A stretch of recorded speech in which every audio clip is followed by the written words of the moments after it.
বিপুল পরিমাণ অস্ত্র, গুলি ও মাদকসহ শীর্ষ সন্ত্রাসী অটো সজল ও তার ৩ সহযোগীকে গ্রেপ্তার করেছে যাত্রাবাড়ি থানা পুলিশ।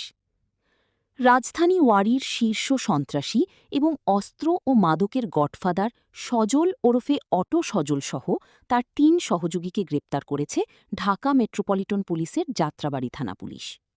গ্রেপ্তারকৃতরা হল: ১. সজল ওরফে অটো সজল ৩১, ২. মোহাম্মদ বাপ্পি ২৮, ৩.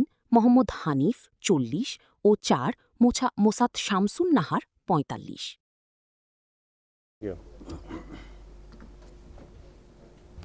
বিসমিল্লাহির রহমানির রহিম। ইলেকট্রনিক ও প্রিন্ট মিডিয়ার সম্মানিত সাংবাদিকবৃন্দ, আসসালামু আলাইকুম।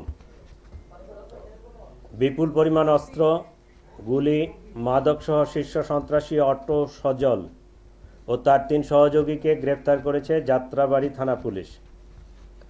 রাজধানীর ওয়ারির শীর্ষ সন্ত্রাসী এবং অস্ত্র ও মাদকের গডফাদার সজল ওরফে অটো সজল সহ তার ৩ সহযোগীকে গ্রেপ্তার করেছে ঢাকা মেট্রোপলিটন পুলিশের যাত্রাবাড়ি থানা পুলিশ। গ্রেপ্তারকৃত ৪ জন হল: সজল ওরফে অটো সজল, বয়স ৩১, মোহাম্মদ বাপ্পি, তার বয়স ২৮, মোহাম্মদ হানিফ ৪০ এবং মোসাম্মদ শামসুন নাহার, বয়স ৪৫।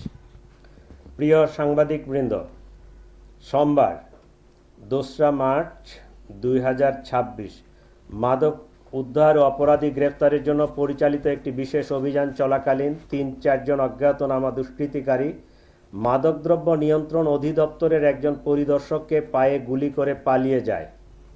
উক্ত ঘটনায় ওয়ারী থানায় একটি নিয়মিত মামলা রুজু হয়।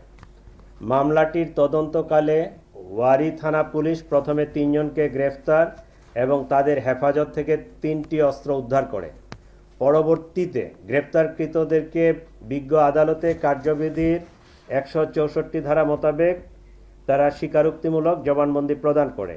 তাদের জবানবন্দিতে প্রকাশ পায় যে মাদকদ্রব্য নিয়ন্ত্রণ অধিদপ্তরের কর্মকর্তার উপর হামলায় ব্যবহৃত অস্ত্রটি সরবরাহ করেছিল ওয়ারী বিভাগের শীর্ষ সন্ত্রাসী অস্ত্র মাদকের গডফাদার সজল ওরফে অটো সজল।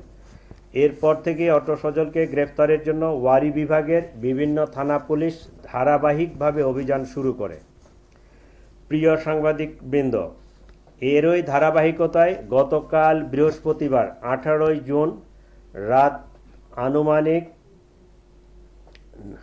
৯:১০ ঘটিকায় গোপন তথ্যের ভিত্তিতে যাত্রাবাড়ি থানা পুলিশের একটি চৌকস টিম যাত্রাবাড়ি থানাধীন সায়েদাবাদ এলাকায় অভিযান পরিচালনা করে শীর্ষ সন্ত্রাসী সজল ওরফে অটো সজলকে গ্রেফতার করে। গ্রেপ্তারকৃত সজলকে ব্যাপক জিজ্ঞাসাবাদ করা হলে সে স্বীকার করে যে ওয়ারী বিভাগের গ্যান্ডারিয়া থানাধীন স্বামীবাগ এলাকায় তার একটি ভাড়া বাসায় বিপুল পরিমাণ অস্ত্র মাদক মজুদ রয়েছে। পরবর্তীতে বৃহস্পতিবার ১৮ জুন রাত আনুমানিক ৯:৫০ ঘটিকায় যাত্রাবাড়ি থানা পুলিশ উক্ত স্বামীবাগের বাসায় অভিযান পরিচালনা করে অটো সজলের আরও ৩ সহযোগীকে গ্রেপ্তার করে এবং সেখান থেকে ২টি টরাস ব্র্যান্ডের পিস্তল, ৪টি ম্যাগাজিন, ৭৭ রাউন্ড তাজা গুলি, ৫৯ গ্রাম হেরোইন প্রস্তুতের জন্য ৮৭ গ্রাম মেডি, মাদক বিক্রয়ের নগদ ২২,৯৬০ টাকা এবং অপরাধমূলক কর্মকাণ্ডে ব্যবহৃত ৪টি বিভিন্ন ব্র্যান্ডের মোবাইল উদ্ধার করে জব্দ করা হয়। গ্রেপ্তারকৃতদের বিরুদ্ধে যাত্রাবাড়ি থানায় অস্ত্র ও মাদক নিয়ন্ত্রণ আইনে ২টি পৃথক মামলা রুজু হয়েছে। গ্যান্ডারিয়া থানায় যেহেতু উদ্ধারটা গ্যান্ডারিয়া থানা এলাকায় হয়েছে, সেখানে মামলাটা হয়েছে। এই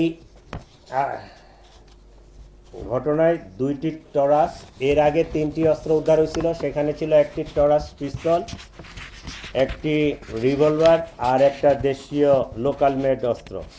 এই মাদকদ্রব্য নিয়ন্ত্রণ অধিদপ্তরের কর্মকর্তাদের উপর যে হামলা করছিল, এটা এই সায়েদাবাদ রেলগেটের এখানে। এই ঘটনার প্রেক্ষাপটটি এখন পর্যন্ত 5টা অস্ত্র উদ্ধার হইল। সবাইকে ধন্যবাদ। আর কিছু আছে?